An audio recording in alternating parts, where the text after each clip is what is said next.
ये बहुत विघ्न पहुंचाते हैं। जिस समय हम भजन में बैठते हैं तो हमारा लय होने लगता है तमोगुण में। जैसे सत्संग चल रहा है, वो तो बहुत सावधानी है, नहीं तो अभी आपको सत्संग के शब्द रोक के घूंटा भी सुनवा सकते हैं। ऐसे सुना, ये बहुत विक्षेप है भजन में। तमोगुण में अपने को लय मत होने दो।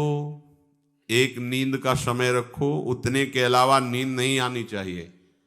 आप कह दो हम जान नहीं पाते, सो जाते हैं, ये उपासक ऐसे नहीं, ये तो विषयी पुरुषों का लक्षण है। हमने निश्चय किया, नहीं सुना, फिर नींद कैसे आ सकती है? हमारी स्वीकृति के बिना नींद आ जाएगी, हमारी स्वीकृति के बिना काम आ जाएगा, हमारी स्वीकृति के बिना क्रोध आ जाएगा। क्या समझा है आपने अपने को? क्या समझा है? यही तो दुर्दशा का कारण हो चुका है, जो आप इतने अधीन होते चले जा रहे हैं, इतने हे भाव को चले। आपकी स्वीकृति के बिना कुछ हो सकता है? कुछ नहीं हो सकता है। आप स्वीकृति न दें कि ये गलत है तो क्रोध ही नहीं आएगा। आप स्वीकृति न दें कि ये मेरा है तो ममता ही नहीं होगी। आप स्वीकृति न दें कि मैं पुरुष हूं तो भोग ही नहीं होगा। स्वीकृति आपकी स्वीकृति ही है। तो अति भोजन, ये खट्टी डकारें नहीं आनी चाहिए उपासक को। अरे कितना पाओगे? मलाई तो बनेगा, चर्बी बढ़ेगी, कितना पाओगे? पूरा जीवन होता गया पाते पाते, और रोज नए नए, फिर नया चाव, नई भूख, नई स्वाद दृष्टि। ये देखो सावधानी का है। अति भोजन विषयी पुरुष का लक्षण। शरीर पोषण के लिए अन्न डालना है। हाँ, किसी किसी की खुराक भी होती है, उसको अति भोजन में नहीं कह सकते। अब जैसे वजन ही है 30-35 किलो उसका, तो 1-2 रोटी खाएगा। अब 100 किलो वजन का शरीर है तो 10 रोटी तो भाई, अब उसको कह दो कि 1 रोटी तो नहीं चलेगा, उसको कह दो 10 रोटी तो भी नहीं चलेगा। शरीर की तो उस सबका तारतम्य नहीं मिलाना है। तो बहुत हल्का शरीर, बहुत ऐसे, अब वो अगर 10 पाता है तो बहुत अति भोजन होता है। लेकिन शरीर के अनुसार है।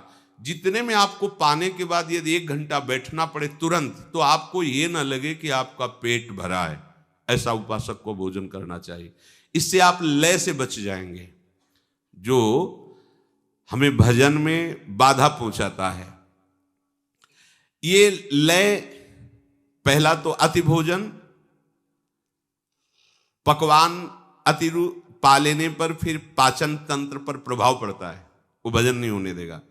और दूसरा है व्यर्थ चिंतन, ये लय के अंतर्गत ही आता है। अब भजन में बैठे हैं, पूर्व की बातें आ रही, बहे चले जा रहे हैं, या कोई आगे का भोग का संकल्प, बहे चले जा रहे हैं, ये किसी ने अपमान, ये सब उसी समय आएगा जब आप भजन में बैठोगे। आप जब भजन में बैठोगे, भगवत चिंतन, ये उसी समय सब आएंगे, पूरा प्रपंच आएगा। पूर्व में किसी ने कोई कड़वी बात कह दी, अचानक अच्छा उसने ऐसा कहा, फिर आपको ये लय सहना पड़ेगा। मन दे रहा है, आपको स्वीकार नहीं करनी ये बातें। दूसरों के भजन की न्यूनता दिखाएगा। हम तो सुबह इतने बजे उठते हैं, वो तो सोता रहता है, और वो ऐसे माला लेके बातें कर, हम तो भजन करते हैं, वो ऐसा वो ऐसा। ये उस समय जब भजन कर रहे हैं, बहुत सावधान। और कोई नशा करना, बोले थोड़ी चना मटरा की तरह भांग चढ़ा लो तो बोले बढ़िया ध्यान लगता है। भैया सिद्धों के काम है, साधुकों के नहीं। आप इस चक्कर में न पड़ना। सिद्ध संतों की लीलाएं बड़ी विचित्र विचित्र होती है। 10 तोला संखिया जहर रोज पाते थे। उड़िया बाबा इस बात को देखने के लिए उनके पास गए और कहा, महाराज हमने सुना 10 तोला संखिया पाते हैं। हाँ, बोले आज हम आप पाते देखेंगे आपके। हाँ, बोले हमारा तो रोज का नियम, 4 बजे आ जाना, हम 4 बजे पीसते हैं संखिया धतूरा। वो महाराज इतने में तो 25 आदमी मर जाएंगे। आप कैसे? बोले अभ्यास। पहले दिन एक बीज ऐसे रगड़ कर चाटा था, और धीरे धीरे 1 बीज, फिर 2 बीज, इतना। अब शंकर भगवान हलाल जहर, तो आप उनकी प्रसादी, धतूर का फल चढ़ता है शंकर जी में, सेव का फल चढ़े तो प्रसाद रूप में धतूर खाओगे क्या? तो ये भी देखना है कि बड़े बड़े सिद्धों की अलग अलग लीलाएं रही। इछावर में एक फक्कड़ बाबा थे, मतलब इतनी सतुआ जैसे पाई जाती ले, एक लंगोटी लगा, बड़े सिद्ध महापुरुष, बड़े सिद्ध महापुरुष, बड़े चमत्कार। साधक को ये सब नहीं करना चाहिए। आपको बिल्कुल कोई नशा नहीं, तमाकू नहीं, और ये जो दुनिया के जितने कोई भी नशा जिसकी याद आवे ऐसा कोई व्यसन आपको, रोटी ही दाल से काम चला लो आगे। नहीं तो आजकल ज्यादा सिद्धि इसी में चल रही कि हाँ थोड़ा सा लगा। एक संत भगवान को देखा वह समय तो हमें लगा बड़ा भजन, गंगा किनारे भ्रमण, बड़े हम अंदर से मतलब बड़ा श्रद्धा बड़ी कि हर समय से शांत ऐसे एकदम। कहा महाराज आपकी तो वृत्ति देख के ही लगता है कि डूबे। बोले पिंड नहीं छूट रहा, अफीम खाते थे वही अभ्यास में। बोले पिंड नहीं छूट रहा, अब थोड़ी अफीम चढ़ा ली बस ऐसे बेटे। हमें लगा कि मतलब ऐसी बढ़िया उन्मनी अवस्था है, मतलब हर समय अचेत रहते हैं। भैया ये सिद्धि काम नहीं करेगी भगवत प्राप्ति में, ध्यान रखो। चैतन्य होकर युद्ध करना है और समस्त विकारों पर विजय प्राप्त करना है। कोई भी व्यसन उपासक के जीवन में नहीं होना चाहिए, तो लय से बच जाएगा। उसी को ध्यान कहते हैं। जो लय हमारे यहां भगवत प्राप्ति में बाधक कहा गया है, जैसे आप कोई नशा पाए, अब तो बोले तो बढ़िया यार, बड़ा मन, चूंकि उस समय मूर्छावस्था जैसी होती है ना, एकदम बेशुद्ध अवस्था, तो उसको देखो इसमें पकड़ो एक बात, संसार का चिंतन छूटा, उसको आनंद लगता है। नाली में पड़ा है, दूसरे दिन फिर पिएगा। क्यों? क्योंकि वो ऐसे संसार का चिंतन छोड़ नहीं पाता। जहां वो पिया तो मूर्छा सी अंदर से आई, वो संसार का चिंतन उसको विश्राम सा मिलता है। शयन में, नींद में जो आपको विश्राम मिलता है ना, संसार का चिंतन छूटने का। खास बात समझो, ये संसार का चिंतन छोड़ने पर ऐसा लगता है। कोई भी नशा जितना संसार का चिंतन छुड़ाता है उतना प्रिय लगने लगता है। ये इसीलिए कहा गया सबसे बड़ा नशा नाम है। अगर आप नाम निरंतर जपो और जागृत में संसार का चिंतन न हो तो आप परमानंद में डूब जाओगे। तभी तो जिसको चस्का लग गया ना इस नशे का, नाम का, नहीं जो अभी एक परिवार आया था हमें परिचय, हर समय नाम, हर समय पूरा हम बार बार उनका स्मरण करके अंदर भाव धन्य है ऐसे ग्रह, हर समय वो नाम, पूरा परिवार लगकर। ये देखो, ये है जीवन, ये जीवन है। हम पूरे के पूरे समय हमें भगवान ने दिया है भजन के लिए, पूरा का पूरा जीवन दिया है। हम लोग प्रमाद करते हैं। देखो गृहस्थ है और नाम निरंतर, धन्य है वो गृहस्थ, धन्य है वो भूमि, धन्य है जहाँ ऐसे जन रहते हैं जिनकी जिह्वा से हर समय ना उनको भगवान की विशेष कृपा प्राप्त है। और विशेष कृपा प्राप्त करने के लिए ये जरूरी है, जरूरी निरंतर विक्षेप। ये जो बार बार विषयों का चिंतन होता है, चिंतन के अनुसार क्रियाएं हो जाती है, भगवत प्राप्ति में बहुत बड़ा विक्षेप है। विषय चिंतन, विषय क्रिया, और इस विक्षेप को आप विक्षेप मानते ही नहीं है। नहीं तो आप क्यों करते हैं? माना स्फुरना हो सकती, पर आपसे क्रिया कैसे होती है? और जब क्रिया हो रही है तो आप साधक नहीं, साधक नहीं तो साधु समाज में फिर रहने लायक नहीं हो, बैठने लायक नहीं हो, संभाषण लायक नहीं हो। ये व्यवहार का मार्ग थोड़ी है, ये व्यवहार का मार्ग नहीं है, ये परमार्थ है। अगर आप प्रियालाल के प्रति समर्पित नहीं हो, आपके आचरण पवित्र नहीं है, आप आचरण पवित्र नहीं करना चाहते हो, आप चिदानंद तत्व में स्थित नहीं रहना चाहते हो, तो जिसने अपने सगे संबंधियों का त्याग कर दिया वो तुम्हारा कैसे साथ स्वीकार कर सकता है? सोचो, जिसने, जो शरीर को पैदा करने वाले हैं, शरीर के सगे हैं, उनको तो ऐसे छोड़ दिया, फिर तुम्हें क्यों स्वीकार करेगा? तुम्हें तो इसीलिए स्वीकार किया ना कि तुम वास्तविक सगे हमारे हो, प्रियालाल से संबंध रखते हो, विषय निर्विकारता की तरफ आगे बढ़ रहे हो, तो स्वागत है आपका हमारे सगे संबंधी हो, आप हमारे स्नेही हो। नाते नेह राम के मनियत सुहद सुसेव्य जहालो, अंजन कहाँ आंख जो फूटे, बहुतक कहो कहा लो। वो अंजन किस काम का जो आंख फोड़ दे, वो मित्र किस काम का, वो शिष्य किस काम का, वो संग किस काम का, जिसके चिंतन में हमें प्रियालाल ना दिखाई दे, जिसके आचरण में प्रियालाल के प्रति समर्पण ना दिखाई दे। किस बात का मित्र? बहुत सावधान। विक्षेप से मुक्त होने के लिए अनात्म पदार्थों का चिंतन, उनके भोग की वृत्ति, उनमें सत्यत्व बुद्धि, सुख बुद्धि, इसका त्याग करना होता है। कषाय। मन के भोगों के चिंतन में लगने पर जब हम उसको हटाते हैं तो वो हमें क्लेश देता है। जो इस क्लेश को ना सह करके मन के अनुसार चल देता है उसे कषाय कहते हैं। प्रायः कोई बिरला ही सूरवीर होता है जो इस बात को सह पाता है। बाहर की लाठी के प्रहार को सहा जा सकता है, लेकिन मन की मार को केवल महात्मा सह सकता, दूसरा नहीं। इतनी मार देता है कि अपने हाथ से फांसी लगा लेता है आदमी, अपने हाथ से जहर खा लेता है, लेकिन मन की मार नहीं सह पाता। और उसी को जो सह जाता है वो महात्मा होता है, इसलिए जगत बंधनी होता है वो। मन की मार को सह जाना ये बहुत बड़ी बात है।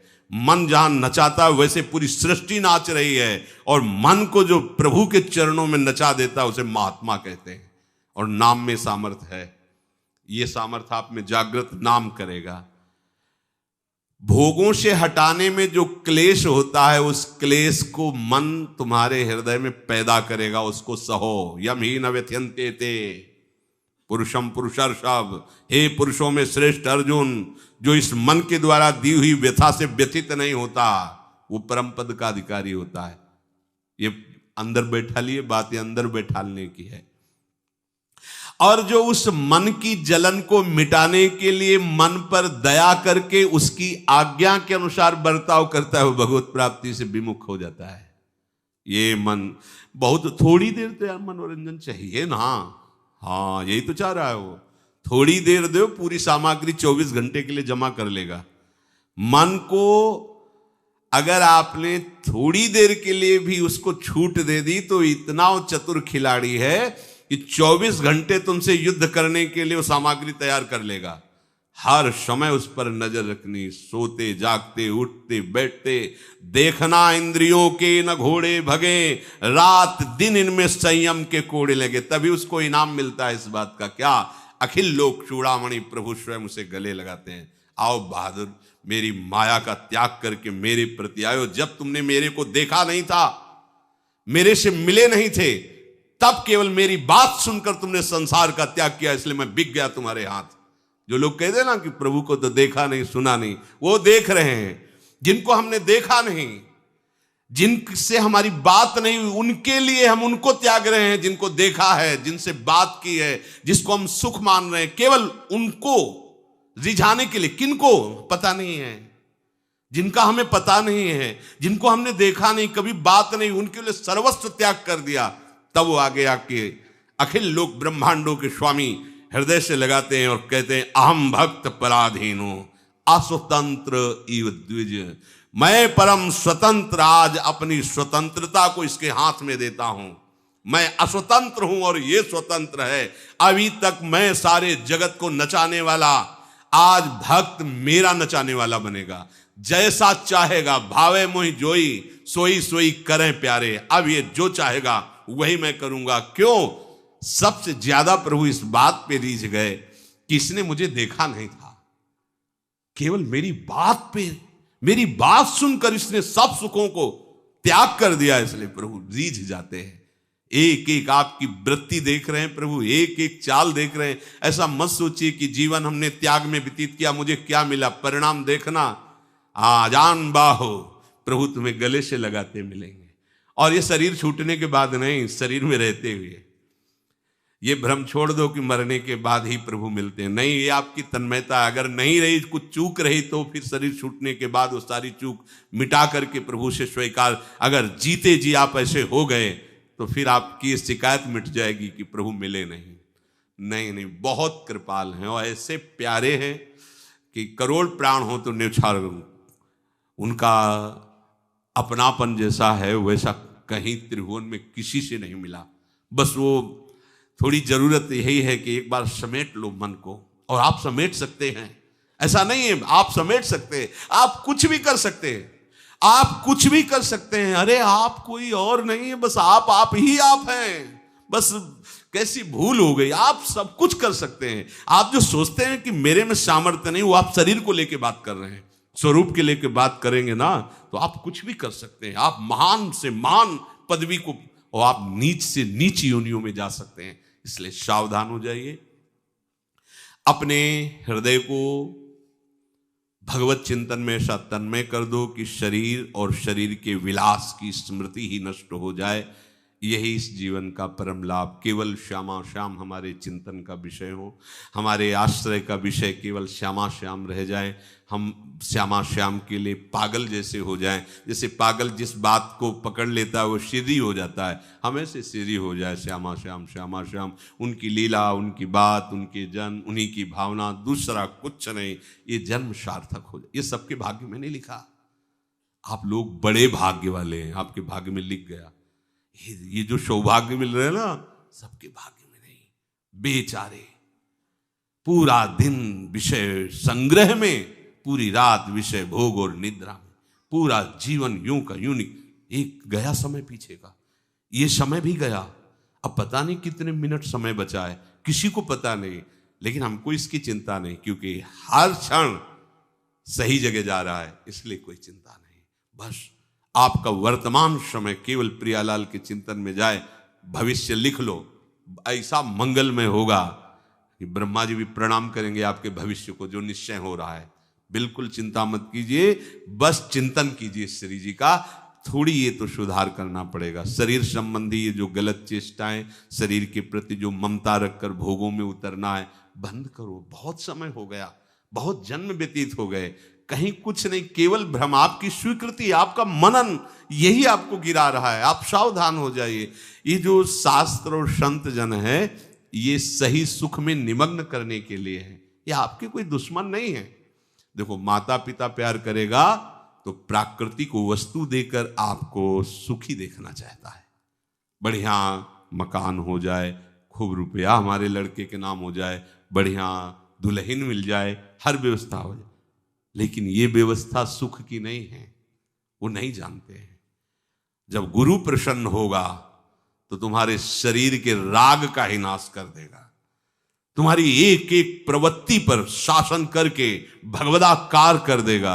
इसीलिए उनको निष्ठुर कहा जाता है कि तुम महात्मा लोग बड़े निष्ठुर हो। निष्ठुर नहीं है, सच्चा प्यार इनका है, क्योंकि वो कितने दिन टिकने वाला है और ये शाश्वत सुख है। इसीलिए गुरु के समान, संतों के समान, भगवत वाणी के समान कोई हमें प्यार दे सके, दुलार कर सके, त्रिभुवन में ऐसा नहीं। इसलिए निरंतर भजन में लगे रहो, असदाचरणों का त्याग करो।